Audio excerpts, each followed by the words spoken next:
Tapi Dinda mau buat lagu. Kayaknya, Bapak kok ikut masuk? Oh iya ya. Karena kita bersama, kan terus bersama hadapi semua.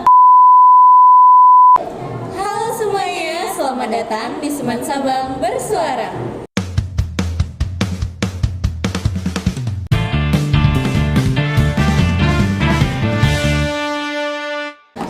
Nah, di podcast kali ini kita mau ngobrolin tentang apa nih? Tapi sebelumnya mau perkenalan diri lagi nggak? Karena mungkin beberapa di antara teman-teman yang nonton nih udah familiar nih sama Dinda karena udah muncul nih. Boleh balik ya Bu ya.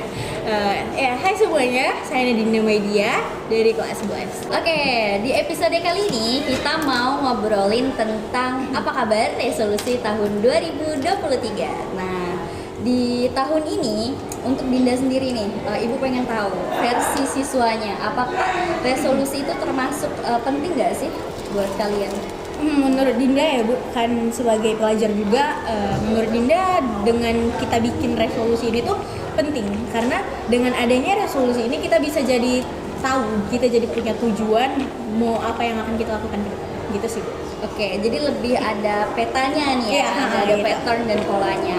Ibu sendiri ada nggak sih Bu resolusi ibu siapin buat ngejalanin tahun 2023 ini? Oke, nah Ibu sendiri itu termasuk yang memang suka buat resolusi di tiap akhir tahun berapapun itu gitu. Karena menurut Ibu resolusi itu buat kita bersemangat untuk tahun depan nih goals apa yang mau kita capai gitu sih biasanya.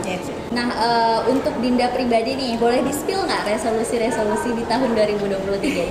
Ada sih beberapa resolusi yang udah Dinda bikin dan mungkin bisa Dinda sharing ke teman-teman yang lain. Apa isinya? Oke, yang pertama Dinda bikin ada Dinda bakal berusaha untuk bisa lebih menyempurnakan ibadah, lebih mendekatkan diri kepada Tuhan karena kan yang namanya hidup kalau lebih dekat sama Tuhan kan kemungkinan besar dianya bakal lebih tenang buat menjalani hidup kita. Oke, next. Ibu sendiri? Nah untuk Ibu sendiri, Ibu biasanya bagi resolusi itu ke beberapa bidang. Dari segi pribadi, salah satunya itu adalah menyempurnakan ibadah juga. Lalu segi disiplin diri gitu. Lalu ada dari segi karir juga biasanya apa sih goals yang ingin dicapai di tahun ini? Misal pengen mengikuti sertifikasi di kepustakawanan itu salah satu contohnya. Lalu ada juga di bidang ini pencapaian diri di luar karir gitu, contoh lomba-lomba umum dan sebagainya itu sih. Perfeksionis sekali ya Bu. Ya, nah jadi sebenarnya resolusi sendiri itu tuh buat peta hidup kita nih setahun ke depan kita mau ngelakuin apa aja gitu dari setahun ini dulu baru nanti meningkat ke 3 tahun berikutnya dan berikutnya gitu. Dan untuk siswa nih lebih spesifiknya lagi itu kan masih garis besar ya yang Dinda buat kayak ibadah lalu juga lebih disiplin misalnya gitu. Itu biasanya Dinda spesifikkan lagi nggak sih ke detail-detail kecil setiap harinya? Enggak sih, Dinda kan kayak Dinda tuh Dinda tuh orang yang modenya tuh kayak ya udah jalanin aja apa yang bakal terjadi hari ini ya kita hadapin aja gitu karena emang Dinda orangnya nggak seperfeksionis itu buat ngelis apapun kegiatan yang bakal dilakuin gitu. Penyebab penyebab ingin menjalani hidup sengalirnya itu biasanya kenapa sih? Karena udah terlalu males sih, karena hidup Dinda kayaknya klise banget gitu. Oke, mungkin karena takut berekspektasi nggak sih sebenarnya kalau dilihat secara deep insight gitu? Kayak ya sih bisa dibilang lebih ke situ. Jujur capek nggak sih Bu hidup sama hidup tuh terus berdampingan sama ekspektasi, nggak cuma ekspektasi orang-orang tapi kayak ekspektasi diri sendiri aja, kayak diri sendiri aja udah takut gitu buat ngeekspektasiin kayaknya aku harus bakal jadi ini. Enggak, Dinda udah nggak mau yang kayak gitu. Dinda mau belajar ya udah sengalirnya aja. Oke, intinya karena takut gagal, takut merasa sakit, intinya itu sih sebenarnya. Tapi itu nggak bikin Dinda buat berhenti nyobain hal-hal baru gitu. Oke, berarti tetap tidak menutup diri untuk itu. Tapi intinya resolusi itu tetap penting nggak sih? Penting sih Bu, karena dengan adanya resolusi yang kayak Dinda bilang tadi kan, dengan adanya resolusinya kita bisa jadi punya tujuan. Iya, dan dan di tahun ini tuh jadi ada maknanya gitu ya. Jadi ngerefleksi diri juga di tahun sebelumnya gitu tuh udah sampai di titik mana gitu. Tapi mungkin sedikit saran mungkin ya dari Ibu. Ibu juga sebenarnya pernah melalui di masa remaja yang kayak takut tidak tercapai ekspektasi ataupun goalsnya karena terlalu rigid gitu atau terlalu fix gitu ya. Nah, caranya adalah ketika kita menetapkan goals itu sendiri, kita jangan merasa itu harus berhasil gitu. Contoh, kita ikut lomba gitu. Nah, goalsnya itu bukan juaranya, tapi goalsnya itu keikutsertaan. Iya, itu sih intinya. Dan nggak apa-apa untuk tidak berhasil, tapi setidaknya kita udah cobain. Itu sih intinya. Jadi tetap semangat buat semua teman-teman. Dan apa kabar nih resolusi 2023 sebulan ini? Ada yang udah mulai menampakkan hilalnya, mulai terbiasa? Ya ada sih Bu beberapa. Apa nih yang udah tercapai dan apa yang masih proses?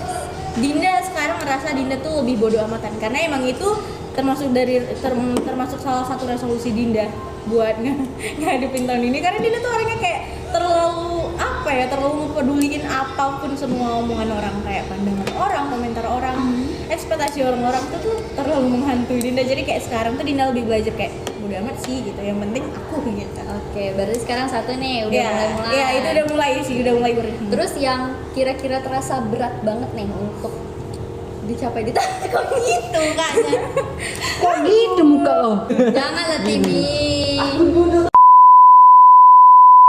Tadi itu kan resolusi yang udah mulai nih, mulai tercapai gitu. Dan masih harus dipertahankan di 11 bulan berikutnya ya. Lalu yang masih berat nih dirasakan ada di tahun ini resolusinya. Apa Ibu? Yang berat buat sampai saat ini tuh cuman itu tadi, numbuhin rasa percaya diri. Bapak jangan mesem-mesem lah. Bapak mesem-mesem. Bapak ketawa aja. Astagfirullahaladzim. Berat buat Dinda saat ini sih Bu, numbuhin rasa percaya diri, karena kan itu terus berjalan ya, kayak Dinda terus berusaha buat gimana sih caranya pede buat membuka diri di lingkungan sosial gitu. Itu aja. Gak ada yang mau ditanyain lagi. Dinda ada nih Bu, sebenarnya waktu Dinda nulis ini tuh kayak Dinda ngerangkai banyak. Oh, tapi Dinda mau buat lagu. Kayaknya Bapak kok ikut masuk? Oh iya ya. Nanti Dinda masukin. Oh iya ya. Ada. Iya, itu juga salah satu resolusi kan? Kita, karena kan kita punya planning nih bakal buat film kan. Oke, boleh di-spill nggak nih lagu barunya yang udah Dinda ciptain? Oke, Dinda spill dikit nih ya.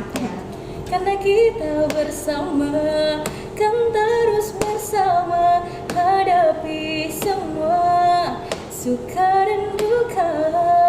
Karena kita bersama, kan terus bahagia jalani masa remaja.